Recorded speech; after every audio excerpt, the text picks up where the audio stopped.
2014లో మీకు ఆలస్యంగా టికెట్ వచ్చినప్పటికీ పలు ఆరోపణలు అయితే వచ్చాయి. అంటే ఎలక్షన్ సమయంలో ప్రసన్నాయపల్లి రైల్వే స్టేషన్ వద్ద రైల్వే ట్రాక్ పైన ఒక ఎస్టీ సామాజిక వర్గానికి చెందిన ఒక యువకుని చంపి వేయడంతో ఆ హత్య తమ వర్గానికి చెందిన వారే చేశారంటూ కూడా అప్పుడు ఆరోపణలు వచ్చాయి. ఆ హత్య నేనే చేశాను చెప్పిన వాళ్ళు కూడా ఉన్నారు. నేనంటే మీరు ఇంకా చెప్పలేకుండా పోతే నేను చెప్తాను. నేనేంటంటే 2004 సంవత్సరంలో మున్సిపల్ చైర్మన్గా అవుట్ గోయింగ్ చైర్మన్ నేను. అప్పుడు నాకు డ్రింకింగ్ హ్యాబిట్ లేదు. ప్రెస్ వాళ్ళు ఏదో కొంత పార్టీ ఇవ్వాలంటే పక్క ఒక ఇల్లు నేను కావాలని చెప్పిస్తే ఆ ఇంట్లో పార్టీ ఇచ్చేటువంటి వాళ్ళు. ఆంజనేయులని ఒక అబ్బాయి కరుడు గట్టిన నా అభిమాని. నాకు ఈరోజు కూడా బాధాకరమైన విషయం అది. ఎంత అభిమానం అంటే అంత అభిమానే. చాలా సందర్భాల్లో అవసరం వస్తే నా కోసం ఏమైనా చేసేటువంటి వ్యక్తి. ఆ అబ్బాయి వచ్చి ఇట్లా ప్రెస్ వాళ్ళకి ఏదో చూడాలి కావాలంటే నా డబ్బు ఇచ్చేవాడు, 500 రూపీస్ నోట్ కూడా అది తీసుకున్నాడు. అయిపోయింది, అవుట్ గోయింగ్ చైర్మన్గా అయిపోయాం. ఎలక్షన్స్ అయిపోయింది, ఓడిపోయిన తర్వాత ఒక 4-5 రోజుల తర్వాత ఒక పోలీస్ కానిస్టేబుల్ నా దగ్గరికి వచ్చారు. వచ్చి ఫోటో దించి ఈ అబ్బాయి ఎవరు అని, మావాడే ఏంటి అని అడిగా. యాక్చువల్గా రోజు ఉదయం వచ్చేవాడు, ఏం లేదని. అంటే సార్ ఇట్లా రైలు పట్టాల మీద పడిపోయాడు అంటే చంపేశాను. నేను ఏమన్నా ప్రత్యర్థులు చంపారనుకున్నాను. యాక్చువల్గా నాకు అనుమానం వచ్చింది. వెంటనే పోలీసులు ఫోన్ చేసి నేను దీన్ని సీరియస్ చేసి స్టేట్మెంట్ ఇచ్చి అంత ఇష్యూ చేయబట్టాను.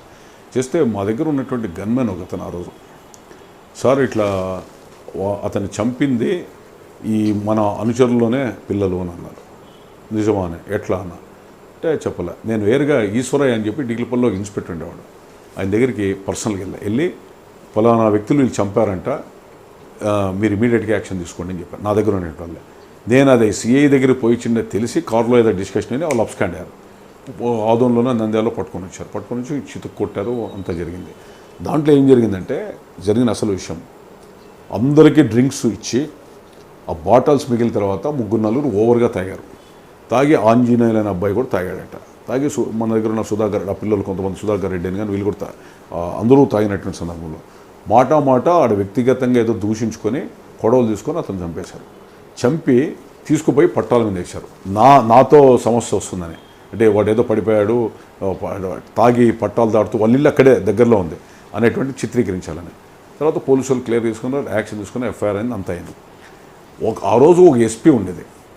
ఎస్పీ మీద ప్రెజర్ పెట్టి ఒక ఎఫ్ఐఆర్ కూడా అయింది, మొత్తం పంపించారు. 2 సంవత్సరాలు ఛార్జ్షీట్ ఫైల్ చేయాలి ఆ కేసులో.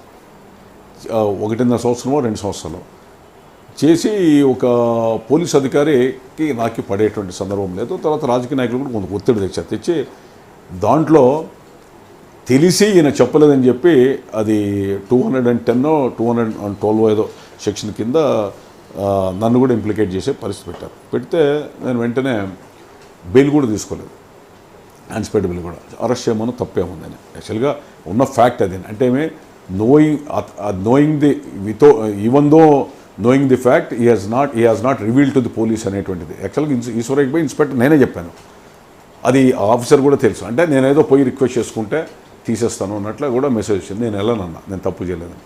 తర్వాత చంద్రబాబు నాయుడు గారు కూడా సీఎం అప్పట్లో. వెంటనే హైదరాబాద్లో పోయి పద్మనాభరెడ్డి అడ్వకేట్ గారి దగ్గర పోయి అడిగాను, తీసుకొని క్వాష్ చేశారు. అది ఈరోజు కూడా లాలో నాది ఒక ప్రెసిడెంట్ ఏమని ఆ quash case Prabhakar Chowdary case అని. అంటే నేను తప్పు చేయలేదు, నేను లా చదువుకున్నా, దాంట్లో నువ్వు అది తీసుకొని పోయి అనవసరంగా ఇంప్లికేట్ చేశానని దీంతో పోయింది. అది చనిపోయిన కుటుంబం చెప్పాలా లేదంటే ఇంకోటి చెప్పాలి. కానీ రాజకీయ పార్టీ వాళ్ళు చెప్తే ఇప్పుడు చాలామంది ఫాలోయర్స్ అంతా చంపుకుంటుంటే దానికంతా బాధ్యుడు నేనా?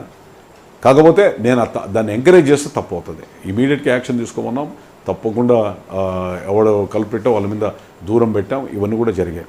సో ఆ విధంగా విమర్శకులు మాట్లాడుతుంటారు. అంటే ఇదే కాదు, ఇక అట్లా చెప్పాల్సి వస్తే చాలా సందర్భాల్లో నేను కూడా చాలా హత్యలు చేయించానని చెప్పి మాట్లాడే రాజకీయ నాయకులు కూడా ఉన్నారు. నా ఎదురుగానే ఒక ఆయన మాట్లాడాడు, ఒక ప్రభుత్వుడు మాట్లాడితే నేను 30 చేయించాను, నువ్వు 60 అంటే లేదు 100 చేయించానన్నా. అంటే దానికి ఒక కొలమానం ఏముంది మాట్లాడుతుంటాను. నాకు అవసరం పైన ఇప్పటివరకు ఏమైనా పోలీస్ కేసులు ఏమన్నా ఉన్నాయా? ఇంతవరకు ఎక్కడ లేదు. చదువుకున్న రోజుల్లో అజిటేషన్స్ ఉన్నాయి తప్ప ఎప్పుడే కానీ అదొక్క కేసే నా మీద. అది అధికార పార్టీలో ఉన్నప్పుడు నా మీద కేసు పెట్టారు. అంటే నేను కాంగ్రెస్లో ఉన్నప్పుడు కూడా నా మీద కేసు లేదు. మీరు ఇంతటి విధానాలు పాటించే మీరు మీ పార్టీలో ఉన్న జేసీ బ్రదర్స్ ఎందుకు తలపడాల్సి వచ్చిందంటారు?